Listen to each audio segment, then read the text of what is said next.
Hello guys, आज हम बनाने जा रहे हैं शेगांव की कचौड़ी। इस कचौड़ी को शेगांव की कचौड़ी क्यों कहा जाता है? क्योंकि दोस्तों, महाराष्ट्र के बुल्ढाना ज़िले में एक गांव है जिसका नाम है शेगांव, जो कि गजानन महाराज जी के लिए फेमस है। और इसी गांव में बनती है ये कचौड़ी, जो कि शेगांव की कचौड़ी के नाम से बहुत फेमस है, क्योंकि ये बहुत टेस्टी भी होती है। तो दोस्तों, आज मैंने सोचा आपके साथ मैं यही शेयर करती हूँ, क्योंकि मैंने भी महाराष्ट्र में बहुत लंबा टाइम बिताया है और मुझे ये कचौड़ी बहुत अच्छी लगती है। तो चलिए बिना देर के हम स्टार्ट करते हैं। आज मैं इस कचौड़ी को दोस्तों दो तरीके से बताऊंगी, एक मैदे से और एक आटे और सूजी से। जो लोग मैदा खाना पसंद नहीं करते वो आटे सूजी से बनाएं, इससे भी कचौड़ी बहुत अच्छी बनती है। तो सबसे पहले हम देख लेते हैं आटे और सूजी से। इसके लिए सबसे पहले हम ले लेते हैं एक कटोरी आटा, आधी कटोरी सूजी। आप कोई भी कटोरी एक नाप की बना लीजिए और उसी नाप से आटा और सूजी डालिए। अब हम इसमें डालेंगे 2 चम्मच मैदा। मैदे की जगह आप चावल का आटा भी यूज़ कर सकते हैं। थोड़ा सा नमक आप अपने टेस्ट के अनुसार कम ज़्यादा कर सकते हैं। अब हम इन सारी चीज़ों को अच्छी तरह से मिक्स कर लेते हैं। अगर आप चाहें तो इसमें अजवाइन भी डाल सकते हैं। और इसके बाद हम इसमें बीच में छोटा सा होल बना लेते हैं और इसमें 4 से 5 चम्मच घी डाल लेते हैं। घी की जगह आप तेल भी यूज़ कर सकते हैं, लेकिन घी से कचौड़ी ज़्यादा खस्ता बनती है। मोयन इतना बिल्कुल सही है कि नहीं दोस्तों, ये जानने के लिए हम मुट्ठी में बांध कर देख लेते हैं। अगर ये इस तरीके से बन रहा है मतलब मोयन बिल्कुल परफेक्ट है। अब हम इसमें थोड़ा थोड़ा पानी डालकर इसे गूंद लेते हैं। गूंदते समय हमें ध्यान रखना है दोस्तों, इसका बहुत ज़्यादा टाइट डो नहीं बनाना है, हमें बहुत ज़्यादा सॉफ्ट भी नहीं बनाना है। इस तरीके से हम थोड़ा थोड़ा पानी डालकर इसे गूंद लेते हैं, जिससे डो ज़्यादा टाइट भी नहीं होता और ज़्यादा सॉफ्ट भी नहीं होता। ये देखिए, अभी हमने थोड़ा सा इसे लूज़ रखा है, क्योंकि सूजी है, सूजी पानी पीने में एक्सपर्ट होती है, इसलिए थोड़ी ही देर में आटा थोड़ा टाइट हो जाएगा। अब हम इसे मलमल के कपड़े से ढककर रख देते हैं। तब तक मैं आपको बता देती हूँ, अगर आपको मैदे से बनानी है तो आप किस तरीके से बनाएंगे। इसके लिए मैं यहाँ पर ले रही हूँ 1.5 कप मैदा। उसमें हम डाल लेते हैं थोड़ा सा नमक आप अपने स्वाद के अनुसार डालें और इसे अच्छी तरह से मिक्स कर लेते हैं। इसमें भी हम डालेंगे 4 से 5 बड़े चम्मच घी के। और बिल्कुल उसी तरह हम थोड़ा थोड़ा पानी डालकर इसका भी एक डो तैयार कर लेते हैं। डो बहुत ज़्यादा हार्ड भी नहीं होना चाहिए, बहुत ज़्यादा सॉफ्ट भी नहीं होना चाहिए, जैसा रोटी का आटा होता है उससे थोड़ा सा टाइट होना चाहिए। अगर दोस्तों मेरा वीडियो पसंद आए तो प्लीज़ इसे लाइक, शेयर और कमेंट ज़रूर करिए। और अगर आप मेरे चैनल पर नए हैं तो इसे सब्सक्राइब करना बिल्कुल मत भूलिए। तो चलिए, ये आटा भी हमारा गूंद चुका है। इसे भी हम मलमल के कपड़े से ढककर रख देते हैं। इसे हमें ज़्यादा देर के लिए नहीं रखना है, सिर्फ 10 से 15 मिनट के लिए ही रखना है। तब तक हम कचौड़ी की स्टफिंग तैयार कर लेते हैं। स्टफिंग के लिए सबसे पहले हम जार में लेंगे थोड़े से लहसुन, छोटा सा अदरक का टुकड़ा, जिसे हम काट कर डाल लेते हैं, जिससे इसको पीसने में आसानी हो। अब हम इसमें डाल लेते हैं थोड़ा सा धनिया थोड़ा ज़्यादा लें आप। उसके बाद हम इसमें डाल लेते हैं 4 से 5 हरी मिर्च। अगर मिर्च आप कम पसंद करते हैं तो थोड़ी कम भी डाल सकते हैं। और इसका हमें एक दरदरा पेस्ट तैयार करना है। इसे बिल्कुल बारीक नहीं पीसना है दोस्तों, थोड़ा सा दरदरा रहता है, जिससे कचौड़ी का टेस्ट बहुत अच्छा आता है। ये देखिए, कुछ इस तरह का पेस्ट इसका होता है।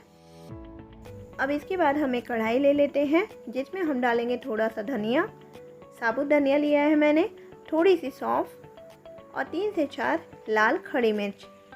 सभी को अच्छी तरह रोस्ट कर लेते हैं और इसे ठंडा करने के बाद हम इसे भी दरदरा पीस लेते हैं। इसे रोस्ट करते टाइम हमें गैस सिम पर रखनी है। ये देखिए, कुछ इस तरीके से हम इसे दरदरा पीस लेते हैं। आप चाहें तो इसे कूट भी सकते हैं। चलिए, अब हम स्टफिंग तैयार करते हैं, जिसके लिए एक कढ़ाई में हम ले लेते हैं थोड़ा सा तेल, जिसमें हम डालेंगे थोड़ी सी राई, थोड़ा सा जीरा, थोड़ी सी हींग बिल्कुल ऑप्शनल है। इसके बाद जो धनिया का हमने पेस्ट बना कर रखा था उसे डालकर अच्छी तरह मिला लेते हैं। 2 से 3 मिनट भूनने के बाद हम इसमें ऐड कर लेंगे जो खड़े मसाले हमने पीस कर रखे थे। ये देखिए, अब हम इसे ऐड कर लेते हैं। इसके बाद सिर्फ 2 मिनट के लिए भूनना है। उसके बाद हम इसमें डालेंगे कुछ मसाले जैसे कि नमक, थोड़ी सी हल्दी, थोड़ा सा धनिया और थोड़ी सी लाल मिर्च। इसके साथ ही हम इसमें डालेंगे थोड़ा सा भुना जीरा, थोड़ा सा गरम मसाला, थोड़ा सा अमचूर पाउडर और इन सभी को हम अच्छी तरह से मिक्स कर लेते हैं। 1 मिनट भूनने के बाद हम इसमें ऐड करेंगे बहुत ही मेन इंग्रेडिएंट है दोस्तों, सत्तू। सत्तू का आटा सभी के घर में होता है और ये हेल्थ के लिए भी बहुत अच्छा होता है। अगर आप चाहें तो इसकी जगह पर बेसन भी यूज़ कर सकते हैं, लेकिन सत्तू की बात ही अलग है। इसके अलावा दोस्तों ये न्यूट्रिशन से भी भरपूर है, इसलिए आप सत्तू का ही उपयोग करें। सत्तू को हम थोड़ा सा भुनने के बाद थोड़ा सा गीला कर लेते हैं, क्योंकि कचौड़ी में जब हम स्टफिंग भरते हैं तो वो फैलती है। थोड़ी सी गीली होने के कारण, मॉइस्चर होने के कारण वो बहुत ज़्यादा फैलती नहीं है, इसलिए इसका मसाला कुछ इस तरीके का होना चाहिए। अब हम इसे अच्छी तरह से ठंडा कर लेते हैं और इसे एक प्लेट में निकाल लेते हैं। तो दोस्तों यहाँ पर कचौड़ी की स्टफिंग बिल्कुल रेडी हो गई है। अब हम सबसे पहले आटे की कचौड़ी बना लेते हैं, जिसके लिए आटे को हम थोड़ा सा और गूंद लेते हैं, जिससे ये थोड़ा सा चिकना हो जाए। 3 से 4 मिनट के लिए हमें इसे गूंदना है। ये देखिए कुछ इस तरह का डो हमारा होना चाहिए। इसके बाद हम इसमें थोड़ा सा तेल डालकर इसे थोड़ा और चिकना कर लेते हैं। ये देखिए दोस्तों डो बिल्कुल परफेक्ट है। अब हम इसकी लोइयां बना लेते हैं। लोइयां कितने साइज की होनी चाहिए ये भी मैं आपको दिखा देती हूँ। अगर आप मोटी कचौड़ी पसंद करते हैं तो थोड़ी सी ज़्यादा बड़ी भी ले सकते हैं, लेकिन मुझे फुली थोड़ी पतली अच्छी लगती, इसलिए मैं थोड़ी छोटी बना रही हूँ। इस तरह की लोइयां आप बना लीजिए। इस तरीके से मैंने सारी लोइयां बनाकर रख ली हैं। अब हम चलते हैं मैदे के आटे की तरफ। मैदे के आटे को भी हम इसी तरीके से 3 से 4 मिनट के लिए अच्छी तरह गूंद लेते हैं।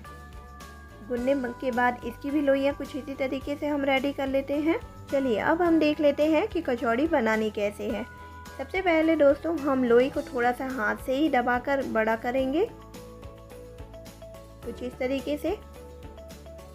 इसे हमें बेलन से नहीं बेलना है।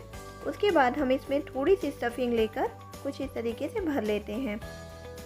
अगर आप पानी न लगाना चाहें तो पानी बिना लगाए भी आप इसे फोल्ड कर सकते हैं, कुछ इस तरीके से दबा कर।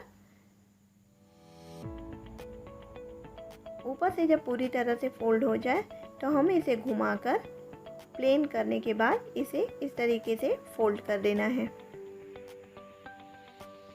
अब इसे हम दबा लेते हैं। अब ये बेलने के लिए बिल्कुल तैयार है।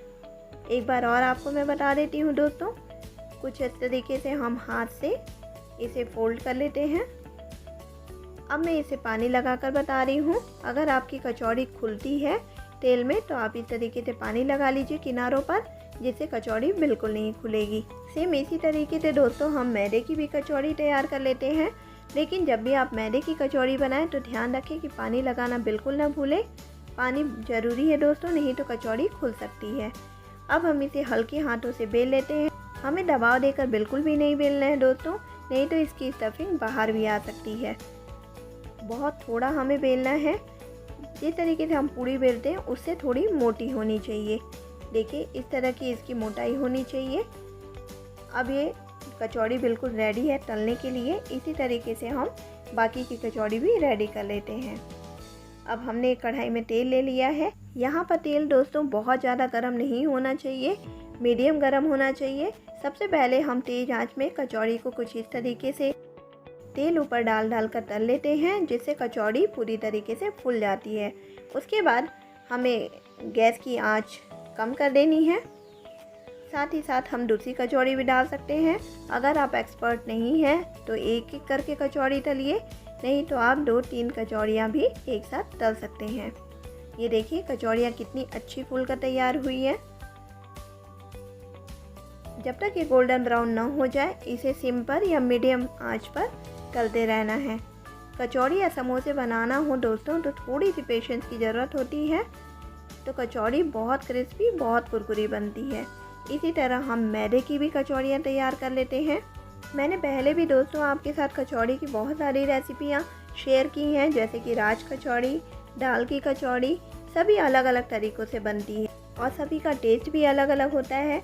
आज जो मैंने रेसिपी आपको बताई है दोस्तों, इसे ट्राई ज़रूर करिएगा क्योंकि ये बनने में भी बहुत आसान है और टेस्टी भी बहुत ज़्यादा होती है। सच मानिए दोस्तों, आप इसे बना कर देखेंगे तो आप इसे बार बार बनाएंगे। तो आप इसे बनाइए और मुझे कमेंट करके ज़रूर बताइए कि आपको ये शेगांव की कचौड़ी कैसी लगी। आइए हम इसके लिए थोड़ी सी हरी मिर्च भी तल लेते हैं, लेकिन हरी मिर्च को तलने से पहले इसमें कट ज़रूर लगा लीजिएगा। अब हम कचौड़ियों के साथ में हरी मिर्च सर्व करते हैं। इन कचौड़ियों को आप इस तरीके से भी चटनी के साथ सर्व कर सकते हैं, चाहे तो आप इसे बनाकर भी सर्व कर सकते हैं। मैं एक कचौड़ी आपको दिखाती हूँ कि ये कितनी क्रिस्पी बनी है। ये देखिए, आवाज़ से आप अंदाज़ा लगा सकते हैं दोस्तों कि ये कितनी कुरकुरी बनी है। तो चलिए अब हम इसमें थोड़ा सा टेस्ट और ऐड कर लेते हैं। इसके लिए हम थोड़ा सा दही ले लेते हैं, जिसे इसमें हम डाल लेते हैं 2 से 3 चम्मच। उसके बाद हम इसमें डाल लेंगे टोमेटो केचप। लाल चटनी अगर आपके पास हो तो आप लाल चटनी भी डाल सकते हैं, और थोड़ी सी हम डाल लेते हैं इमली की चटनी। अगर आप चाहें तो प्याज वगैरह भी डाल सकते हैं दोस्तों, लेकिन ये सिंपल ही रहे तो ज़्यादा अच्छी लगती है। और थोड़ी सी हम इसे सेव से गार्निश कर लेते हैं और साथ में रखते हैं हरी मिर्च। तो दोस्तों, आपको देखकर पता चल गया होगा कि कितनी टेस्टी बनी है। तो जल्दी से बनाइए और मुझे कमेंट करके जल्दी से बताइए कि शेगांव की कचौड़ी आपको कैसी लगी। मिलते हैं हम इसी के साथ अगले वीडियो में। Bye bye and take care.